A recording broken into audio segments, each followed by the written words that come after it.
നമസ്കാരം, കൊട്ടാരക്കര മീഡിയയിലേക്ക് സ്വാഗതം.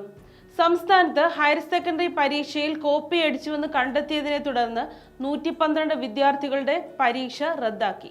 വിദ്യാർത്ഥികളുടെ മാപ്പപേക്ഷ പരിഗണിച്ച് സേ പരീക്ഷയിൽ ഇവർക്ക് അവസരം നൽകും. ഡ്യൂട്ടിയിലുണ്ടായിരുന്ന അധ്യാപകർക്കെതിരെയും അച്ചടക്ക നടപടി ഉണ്ടാകും. ഇക്കഴിഞ്ഞ മാർച്ചിൽ നടന്ന 2ാം വർഷ ഹയർ സെക്കൻഡറി പരീക്ഷയിലാണ് ക്രമക്കേട് കണ്ടെത്തിയത്. പരീക്ഷകൾ നിയന്ത്രിക്കുന്നതിനായി എല്ലാ സ്കൂളുകളിലും പരീക്ഷാ സ്ക്വാഡിനെ ചുമതലപ്പെടുത്തിയിരുന്നു. ഈ സ്ക്വാഡ് നടത്തിയ പരിശോധനയിലാണ് സംസ്ഥാനത്തെ വിവിധ സ്കൂളുകളിലെ 112 വിദ്യാർത്ഥികൾ കോപ്പി അടിച്ചതായി കണ്ടെത്തിയത്. തുടർന്ന് ഈ വിദ്യാർത്ഥികൾക്കായി ഹയർ സെക്കൻഡറി ഡയറക്ടറേറ്റിൽ പ്രത്യേക ഹിയറിംഗ് നടത്തി.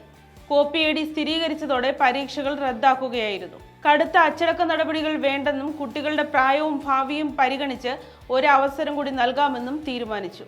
അടുത്ത മാസം നടക്കുന്ന സേ പരീക്ഷ കുട്ടികൾക്ക് എഴുതാൻ അവസരം നൽകി. ഇതിനുവേണ്ട ക്രമീകരണങ്ങൾ ഒരുക്കാൻ ബന്ധപ്പെട്ട സ്കൂൾ പ്രിൻസിപ്പൽമാരോട് വിദ്യാഭ്യാസ വകുപ്പ് നിർദ്ദേശിച്ചു. പരീക്ഷാ ഹാളിൽ ഡ്യൂട്ടിയിലുണ്ടായിരുന്ന അധ്യാപകർക്ക് വീഴ്ചയുണ്ടായി എന്നും ഹയർ സെക്കൻഡറി വിഭാഗം വിലയിരുത്തി. ഇവർക്കെതിരെ അച്ചടക്ക നടപടി ഉണ്ടാകും.